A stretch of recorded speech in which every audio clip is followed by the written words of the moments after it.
आप सभी को मेरा बहुत बहुत नमस्कार। मैं Krishna Sharma, real estate businessman और बिजनेस कोच, आपका स्वागत और अभिनंदन करता हूं अक्षरधाम एसोसिएट्स में, जहां हम रियल एस्टेट प्लानिंग और कॉलोनाइजिंग का काम करते हैं। और ये काम हम अपने साथ लोगों को जोड़ करके, उनको ट्रेनिंग करा करके, उनको सक्षम बना करके और फिर काफ़ी सारे इलाकों में जा कर के इस काम को करने का हमारा विज़न है। जैसा कि हमने विज़न और मिशन भी आपने देखा होगा, उसमें हमने बता रखा है कि किस तरह से हम अगले 10 सालों में 10,000 लोगों को हम अपने साथ जोड़कर और अपने ट्रेनिंग्स के और एजुकेशन के माध्यम से उनको आगे बढ़ाकर रियल एस्टेट फील्ड से 1 करोड़ रुपया मिनिमम उनको कमा करके देने का हमारा मिशन है ये। तो ये किस तरह से पूरा होगा, क्योंकि हम एक लर्निंग ऑर्गेनाइजेशन है, हम हमेशा सीखने और सिखाने पर ध्यान देते हैं। तो आपने इसको ज्वाइन करने का एक मानस बनाया है, इसके लिए आपका बहुत बहुत स्वागत है। यहाँ पर एक बार आएँ, देखें कि किस तरह से हम काम करते हैं, और अगर आप रेजोनेट हों, आपको लगे कि हाँ ये विज़न या मिशन हमारे उससे मिलता है, आपका काम करने का तरीका, आपके वैल्यूज़ हमारे वैल्यूज़ से मैच करते हैं, तो फिर हम साथ काम कर सकते हैं। तो साथियों, मैं पोजीशन कॉन्ट्रैक्ट की बात कर रहा था कि पोजीशन कॉन्ट्रैक्ट हम आपको शेयर करेंगे। तो पोजीशन कॉन्ट्रैक्ट क्या होते हैं, जिसमें हम अपने रोल्स एंड रेस्पॉन्सिबिलिटीज़ बताते हैं कि किस पोजीशन पर क्या क्या काम करने होते हैं। तो आइए बात करते हैं हम पोजीशन कॉन्ट्रैक्ट की सेल्स मैनेजर के लिए। तो चलते हैं हमारी स्क्रीन पर, जहाँ पर हम देखेंगे कि किस तरह से ये चीज़ें काम करती हैं। तो ये हमारा अक्षरधाम पोजीशन कॉन्ट्रैक्ट है सेल्स मैनेजर के लिए।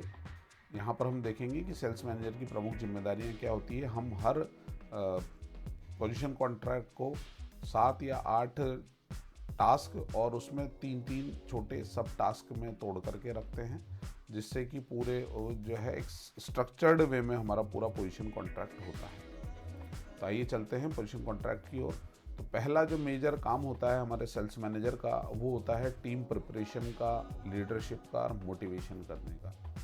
देखिए, एक सेल्स मैनेजर जब भी हम कहीं नई जगह पर जाते हैं, तो वहाँ पर एक टीम बनाने का काम उनका होता है। चाहे वो हमारे एम्प्लॉय को रखना हो, चूँकि हम एक सेल्स एग्जीक्यूटिव, वहाँ पर एक लोकल बंदे को हम वहाँ पर सेल्स एग्जीक्यूटिव रखते हैं, तो उसको हायर करना। इसके बाद हमारा एक एजेंट नेटवर्क बनाना, गांव-गांव में जो है वहाँ पर हम चाहे वो युवा हो, अनएम्प्लॉयड यूथ जो है हमारे, युवा जो पढ़े लिखे हैं अभी जॉब पर नहीं है, ऐसे युवाओं को हम अपने साथ जोड़ते हैं, उनको ट्रेनिंग भी करते हैं, और ताकि वो हमारे साथ काम करने लायक बन सकें।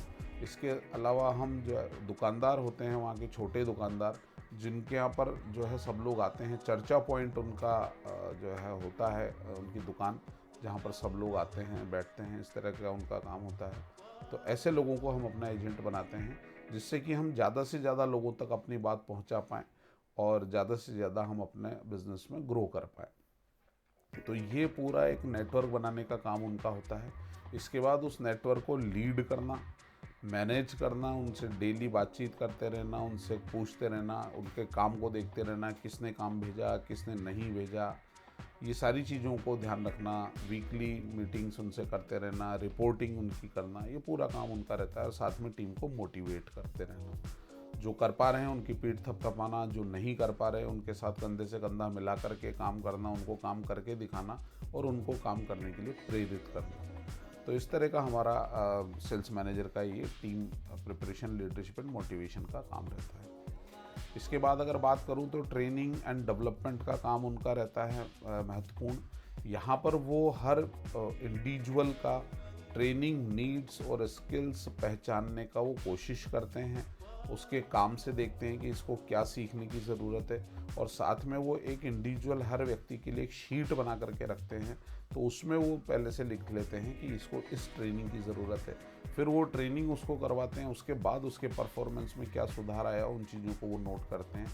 यानी इस तरह से स्किल मैपिंग हर व्यक्ति की उनके पास होती है कि किस व्यक्ति के पास क्या स्किल है, इस स्किल में वो किस जगह पे स्टैंड करता है, यानी कितना उसको अच्छा आता है, कम आता है, बिल्कुल कम आता है। ये पूरी चीज़ों को वो हमेशा ट्रैक करते रहते हैं। इसके बाद अगर बात करूँ तो वो सेल्स के बारे में, प्रोडक्ट नॉलेज के बारे में, सेल्स में लगने वाले टूल्स के बारे में, सीआरएम के बारे में, ये पूरी चीज़ों के बारे में अपनी टीम को ट्रेन करना उनकी जिम्मेदारी होती है, जिससे कि अपने सेल्स एग्जीक्यूटिव को, अपने एजेंट्स को वो इन सब चीज़ों के बारे में बता करके और सही ट्रेनिंग के माध्यम से वो उनसे सही रिजल्ट निकलवा पाते हैं। इसके बाद अगर बात करूं तो वो ऑनगोइंग कोचिंग सपोर्ट उनको देते रहते हैं, इवैल्यूएशन टेस्ट उनके लेते हैं। जो चीज़ पढ़ाई गई है उसके ऊपर टेस्ट होगा, उसमें मार्क्स आएंगे, तो उससे हमें पता लग जाता है कि ये बंदा इस स्किल में अब अच्छा हो चुका है। साथ में हम जो एजुकेशन के लिए LMS यानी लर्निंग मैनेजमेंट सिस्टम को काम में लेते हैं, जिसमें ड्रिप एजुकेशन होता है, यानी आप एक चैप्टर पढ़ते हैं, उसके ऊपर टेस्ट देते हैं, उस टेस्ट में आपको एक फिक्स मार्क्स मिलते हैं, उसके बाद ही आप अगले चैप्टर पर जा सकते हैं। अदरवाइज़ वो चैप्टर दोबारा पढ़ना होता है, फिर दोबारा आपको एग्ज़ाम देना होता है, और वो सब काम ऑनलाइन होता है। आप आपके मोबाइल पर वो सारी चीज़ें कर सकते हैं। और जब वो कोर्स आप कंप्लीट कर लेते हैं तो उस कोर्स से रिलेटेड जो भी सर्टिफिकेशंस होते हैं वो सर्टिफिकेट हम देते हैं, जिससे कि हम भविष्य में हमें ये पता रहे कि ये चीज़ आपने कर ली है और इसके बारे में आपको पूरी नॉलेज है। तो ये ट्रेनिंग एंड डेवलपमेंट का काम हमारे सेल्स मैनेजर करते हैं। इसके बाद अगर बात करूं तो improved individual and team performance, वो परफॉर्मेंस मॉनिटरिंग करते हैं, उनको फीडबैक देते हैं कि किसकी परफॉर्मेंस क्या चल रही है, और उनको तुरंत वो बताते हैं कि आप क्या अच्छा कर पा रहे हैं, क्या आपको कहीं कमी कहाँ है आपकी। यहाँ पर फीडबैक देते वक्त वो इस बात का प्रॉपर ध्यान रखते हैं कि वो फीडबैक सही जगह पर और सही समय पर दे, जिससे कि जो है वो अपने परफॉर्मेंस में हमारी टीम में सुधार ला सकें वो। इसके अलावा वो KPI यानी की परफॉर्मेंस इंडिकेटर, यानी वो मानक, विशिष्ट मानक जिनके ऊपर हम उनकी परफॉर्मेंस को जांचते हैं, उनको वो बराबर देखते रहते हैं। वो डैशबोर्ड्स के माध्यम से उनको अपने कंप्यूटर पर या अपने मोबाइल पर वो चीज़ें परफॉर्मेंस जो है नज़र आता है। तो इस तरह से वो इसको लगातार देख करके और चीज़ों को समझते रहते हैं कि किसका KPI कौन अचीव कर पा रहा है, कौन नहीं कर पा रहा है, तो परफॉर्मेंस का उनको पता लगता है। इसके बाद वो एक मजबूत फीडबैक सिस्टम बनाते हैं, जिससे कि जो है फीडबैक उनको तुरंत दे सकें। इसके बाद जो सुपरस्टार्स हैं, जो बहुत अच्छा कर रहे हैं, उनको रिवार्ड्स देना, रिकॉग्नाइज करना, ये उनका काम होता है। इसके बाद जो नहीं कर पा रहे होते हैं उनका हैंड होल्ड करना, उनको गाइड करना, उनको और नए ट्रेनिंग्स करवाना, ये भी उन्हीं का काम होता है। तो ये हमारे जो है इम्प्रूव इंडिविजुअल और टीम परफॉर्मेंस को आगे लेके जाने के लिए ये सारे स्टेप्स उठाते हैं। इसके बाद अगर बात करूं तो एक और उनका प्रमुख जो कार्य होता है वो होता है goal setting and target achievement का, यानी जो भी गोल्स दिए जाते हैं उसको वो तोड़ते हैं बैकवर्ड जा करके। जैसे अगर उनको 1 साल में प्लानिंग बेचनी है तो वो 2 महीने का क्वेश्चन रख के 10 महीने के हिसाब से प्लानिंग करते हैं। वो जानते हैं कि पहले 2 महीने में हमें बेस बनाना पड़ेगा, काम करना पड़ेगा, मेहनत करनी पड़ेगी, लेकिन रिजल्ट नहीं मिलेंगे, तो वो 2 महीने भी हटा करके अब टारगेट को तोड़ते हैं वो 8 महीने के ऊपर। तो अब जितना भी टोटल उनको माल बेचना है उसको 8 महीने में कितना तोड़ा जाए, पहले 2 महीने मेहनत करके फिर वो अपना रिजल्ट अचीव करना चालू करते हैं। तो इस तरह का वो एक उनको गोल बनाना, रियलिस्टिक मैनेजमेंट से बात करके कुछ रियलिस्टिक गोल्स में वो तोड़ते हैं। इसके बाद वो सेल्स एग्जीक्यूटिव और एजेंट्स के लिए उसको तोड़ते हैं। सपोज़ करो उनको जो है 8 महीने में कोई 50 प्लॉट का था तो उनको 6 प्लॉट महीने के बेचने हैं। तो अब 6 प्लॉट महीने के बेचने के लिए वो जानते हैं कि हमें 60 साइट विजिट यानी 60 साइट विजिट्स करवानी पड़ेंगी। हम वो 10 टाइम्स मानते हैं उस चीज़ को, और 60 साइट विजिट के लिए हमें 600 कॉल करनी पड़ेंगी। और अगर उनका टीम साइज़ 20 लोगों का है, 20 लोग हैं उनके पास एजेंट्स वगैरह, तो 30 कॉल्स उन लोगों को करने पड़ेंगे। तो इस तरह से वो अपने पूरे टारगेट्स को वो तोड़ते हैं और इस तरह से वो चीज़ों को जमाते हैं, जिससे कि वो अपने जो है टारगेट्स को अचीव कर सके। इसके बाद वो हर व्यक्ति की प्रोग्रेस पर मॉनिटर करते हैं और उनको करेक्टिव एक्शन जो भी, उसको सुधार जो भी आवश्यक हो वो सुधार करवाते हैं वो, जिससे कि हम समय रहते अगर कोई चीज़ नहीं काम कर पा रही है तो उसमें सही सुधार हम लेके आ सकें। तो ये गोल सेटिंग और टारगेट अचीवमेंट का उनका एक महत्वपूर्ण कार्य होता है। इसके बाद अगर बात करूं तो उनका सेल्स स्ट्रेटेजी डेवलपमेंट एक महत्वपूर्ण कार्य होता है, जहां पर वो एक मजबूत सेल्स स्ट्रेटेजी बनाते हैं। मैनेजमेंट के साथ कोलैबोरेट करके वो सेल्स प्लान बनाते हैं, स्ट्रेटेजीज़ बनाते हैं, क्या चीज़ें काम कर रही हैं, क्या चीज़ें नहीं काम कर रही हैं, जो नहीं काम कर रही हैं उनकी जगह हम क्या नए इम्प्रूवमेंट्स ला करके चीज़ों को बना सकते हैं। तो ये पूरा उनका काम होता है यहाँ पर। इसके साथ साथ वो मार्केट ट्रेंड्स को स्टडी कर रहे होते हैं, कस्टमर नीड्स को जान रहे होते हैं कि क्या चीज़ें मार्केट में चल रही हैं, कस्टमर क्या मांग रहा है, कॉम्पिटिटर क्या कर रहा है। तो ये यहाँ से वो जो है पूरा स्टडी करने से वो मैनेजमेंट को बता पाते हैं कि ये चीज़ें हैं, तो उसके अकॉर्डिंग मैनेजमेंट जो है उनके साथ सलाह करके और नई चीज़ों को इम्प्लीमेंट करता है, नई चीज़ों को वो कर पाते हैं, जिससे कि हम अपने परफॉर्मेंस को अपने अव्वल नंबर पर लेकर के आ सकें। इसके बाद अगर बात करूँ तो एक प्रमुख कार्य उनका रहता है रिलेशनशिप मैनेजमेंट का, यानी कि हमारे जितने भी स्टेक होल्डर्स हैं, हमारी टीम है, सबसे वो एक बहुत अच्छा रिलेशनशिप बना करके रखते हैं। और उसी क्रम में अगर कहीं कोई समस्या लगती है उनकी टीम में, तो वो समय पर उसको रिजॉल्व करते हैं, उसको एड्रेस करते हैं, समझते हैं उसको और उसको दूर करते हैं। चूँकि हम वहाँ पर हमारा जो नेटवर्क होता है, हमें रिलेशनशिप बनानी पड़ती है एजेंट्स से, युवाओं से, क्योंकि हम उनके माध्यम से वहाँ पर काम करते हैं। स्मॉल बिजनेसमैनों को हम जोड़ करके उनको हमारा एजेंट बना करके, उनको हमारे सेल्स पार्टनर बना करके हम काम करते हैं। इसके साथ साथ हम कई गवर्नमेंट एम्प्लॉइज़ जो काफ़ी एक्टिव होते हैं उनको हम अपने सेल्स पार्टनर के बतौर इंट्रोड्यूस करते हैं। कुछ की पर्सन्स होते हैं जिनसे हमें बराबर काम होते हैं, रेवेन्यू रिलेटेड लोग होते हैं, तो उनसे एक सही रिलेशनशिप बनाए रखने का काम भी हमारे सेल्स मैनेजर करते हैं। इसके बाद अगर बात करूं तो वो एक स्ट्रॉन्ग ट्रेनिंग सिस्टम बनाते हैं, क्योंकि हमारे यहाँ पर पूरा एक ट्रेनिंग डिपार्टमेंट होता है हेडक्वार्टर पर। तो वहाँ से जो अपनी रिक्वायरमेंट के हिसाब से छोटी छोटी ट्रेनिंग्स बनवाना है एजेंट्स के लिए, अपने यूथ के लिए, ये सारी चीज़ें वो करते हैं। और साथ में लगातार जो है मॉनिटरिंग और इवैल्यूएशन सिस्टम में उनकी मदद करते हैं, यानी कौन देख रहा है ट्रेनिंग्स को, कौन नहीं देख रहा है, कौन टेस्ट दे रहा है, किसके अच्छे मार्क्स आ रहे हैं, कौन अच्छा कर रहा है तो वो उसको पीठ थपथपाते हैं, अगर कोई नहीं कर पा रहा है तो उसको प्रेरित करते हैं कि वो सीखे और लाइफ में आगे बढ़े। तो इस तरह का उनका ये काम रहता है रिलेशनशिप मैनेजमेंट का। इसके बाद वो एक स्ट्रॉन्ग कम्युनिटी बनाते हैं एजेंट्स की और सेल्स सपोर्टर्स की। देखिए, ये एक यूनिवर्सल नियम है, यदि आप किसी के साथ जाकर के खड़े होते हैं, आप उसके सुख दुख में खड़े होते हैं, तो वो आपके साथ खड़ा होता है।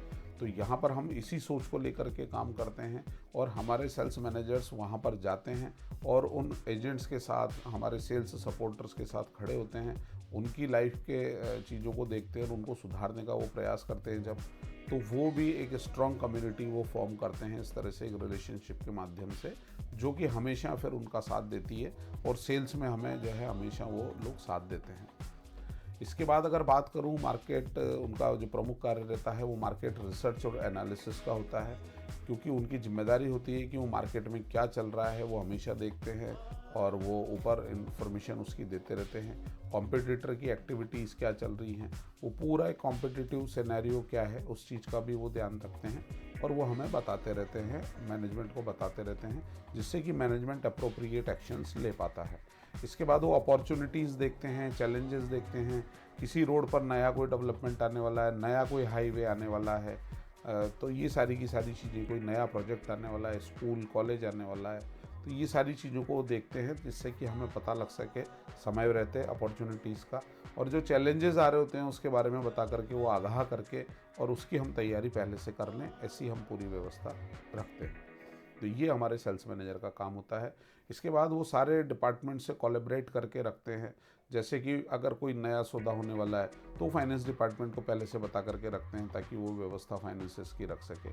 तो इस तरह से आपसी कोलैबोरेशन से ये सारा का सारा काम हम लोग करते हैं और हमारे सेल्स मैनेजर इस तरह से इन कामों को करते हैं। अगर बात करूं तो अगला उनका महत्वपूर्ण जो कार्य होता है वो रिपोर्टिंग एंड डॉक्यूमेंटेशन का होता है। वो रेगुलर रिपोर्टिंग करते हैं, जो भी डिज़ायर्ड फॉर्मेट हो, जो भी फॉर्मेट में उनसे रिपोर्ट्स मांगी जाए उस फॉर्मेट में वो रिपोर्ट्स करते हैं समय पर। इसके बाद वो सेल्स स्ट्रेटेजीज़ उन्होंने क्या लगाई उनको वो डॉक्यूमेंट करते हैं, ये करके देखा ये रिज़ल्ट आया, ये करके देखा ये रिज़ल्ट आया, जिससे कि उस रिज़ल्ट के या उनके टेस्ट एंड मेजर के आधार पर दूसरी जगह भी उन स्ट्रेटेजीज़ को यूज़ किया जा सके। तो इस तरह की चीज़ों को हम वहाँ पर सीखते हैं। तो टेस्ट एंड मेजर करना, नई स्ट्रेटेजीज़ लगाना, उनको टेस्ट एंड मेजर करना, ये हमारा कल्चर होता है। हर चीज़ को हम टेस्ट एंड मेजर करते हैं, जिससे कि उसके परिणामों के आधार पे ही हम उनको आगे बढ़ाना है या कम करना है, उस चीज़ों का आकलन कर सकें, उस चीज़ों का निर्णय ले सकें। तो आइए बात करते हैं ग्रोथ पाथ के बारे में। हमारे सेल्स मैनेजर का ग्रोथ पाथ क्या रहने वाला है, क्या रहता है, किस तरह से वो अपने जीवन में तरक्की करने वाले हैं। तो आप अगर यदि हमारे पास आते हैं, हमारे साथ आते हैं, तो एक सेल्स मैनेजर के बाद आप किस तरह से आगे सीढ़ियाँ चढ़ेंगे उसके बारे में हम बात करते हैं। तो हमारे सेल्स मैनेजर अपनी अगली उनकी जो पोस्ट होती है वो प्रोजेक्ट मैनेजर की होती है, जहाँ पर पूरा प्रोजेक्ट उनको इंडिपेंडेंटली करना होता है और एक बड़ी टीम को वहाँ पर उनको संभालना होता है और बड़ी जिम्मेदारियाँ उनकी कम्युनिकेशन की, स्टेक होल्डर कम्युनिकेशन की उनकी हो जाती हैं, चूँकि वहाँ पर वो पूरे प्रोजेक्ट के फ्रंट को खुद ही संभालते हैं इंडिपेंडेंटली। तो यहाँ पर उनका अगला जो प्रमोशन होता है वो प्रोजेक्ट मैनेजर का होता है। इसके बाद अगर बात करूँ तो उनका अगला जो प्रमोशन होता है प्रोजेक्ट मैनेजर से वो जाता है टेरिटरी मैनेजर के ऊपर, जहाँ पर वो नई जगह पर जाते हैं, पूरा नया बिजनेस खुद के दम पर सारा खड़ा करते हैं, पूरा नेटवर्क बनाते हैं, वो पूरा सेल्स का ऑपरेशंस वगैरह जो है वो सुनिश्चित करते हैं कि टारगेट्स वहाँ पर मीट हों और स्ट्रेटजीज़ के माध्यम से हम उस कामों को, हमारे काम को तय इंस्ट्रक्शन के हिसाब से वहाँ पर पूरा कर पाए। इसके बाद उनका अगला पड़ाव होता है डायरेक्टर ऑफ सेल्स का। जब वो इन सब चीज़ों में अनुभवी हो जाते हैं तो डायरेक्टर ऑफ सेल्स के बतौर जो है वो पूरी सेल्स स्ट्रेटेजी को बनाना, मार्केट एक्सपांशन को किस तरह से करना है वो देखना, रेवेन्यू ग्रोथ के लिए क्या करना है वो देखना, टीम लीडरशिप के लिए क्या करना है वो देखना, ये उनका काम हो जाता है। और ये सारे के सारे काम वो हेड क्वार्टर में बैठ करके करते हैं, यानी उनको हेड क्वार्टर बुला लिया जाता है उनके अनुभव के चलते, और वो यहाँ से सारी एक्टिविटीज़ में हम लोगों के साथ सपोर्ट करके और नीचे पूरी टीम को बनाते हैं। इस तरह से वो हेड क्वार्टर में बैठ करके काम करते हैं। यहाँ पर जब बात चलती है तो मैं आपको बताना चाहूँगा कि हमारे यहाँ पर ग्रोथ के लिए 2 महत्वपूर्ण नियम हैं कि आपको नेक्स्ट प्रमोशन जो आपको होगी वो 2 क्राइटेरिया है। उसके पहला क्राइटेरिया है कि वो जो नेक्स्ट पोजीशन है उसका कोर्स आपको कंप्लीट करना पड़ता है, क्योंकि जिस तरह से एक यूनिवर्सिटी में होता है तो हमने हर पोजीशन के लिए पूरा एक करिकुलम यानी पूरा एक सिलेबस बनाया हुआ है, पूरा एक कोर्स बनाया हुआ है। तो वहाँ पर लेसन्स हैं, उसके साथ टेस्ट हैं, लेसन है उसके साथ टेस्ट है, तो वो पूरा कोर्स कंप्लीट करना होता है आपको, उसमें बराबर नंबर लाने होते हैं आपको। उसके बाद जब आप वो क्वालिफाई कर लेते हैं तो आपको एक सर्टिफिकेट मिल जाता है, तो वो सर्टिफिकेशन के बाद आप अगले प्रोजेक्ट पर जा सकते हैं। और दूसरी महत्वपूर्ण शर्त ये होती है कि जिस पोजीशन से आप ग्रो करके ऊपर जा रहे हैं उस पोजीशन पर काम करने लायक 3 लोगों को आपको तैयार करना होता है। क्योंकि मैं अभी सेल्स मैनेजर पर काम कर रहा हूँ तो मेरे नीचे 4-5 सेल्स एग्जीक्यूटिव काम करते हैं। अब उन सेल्स एग्जीक्यूटिव में से 3 सेल्स एग्जीक्यूटिव्स को मुझे सेल्स मैनेजर के रूप में प्रमोट करवाने की जिम्मेदारी मेरी होती है कि मैं उनको वो पढ़वाऊँ, वो सब चीज़ें उनसे करवाऊँ, ताकि जो है वो मैं जब आगे बढ़ूंगा तो वो भी नीचे से उठ करके सेल्स मैनेजर में आ सकें, ताकि ऑर्गेनाइजेशन में किसी भी स्तर पर खालीपन ना रहे, ऑर्गेनाइजेशन जो है लगातार बढ़ता रहे। क्योंकि हमारा बेस जितना बढ़ता जाएगा तो हम ग्रो ऊपर अपने आप करते जाएंगे।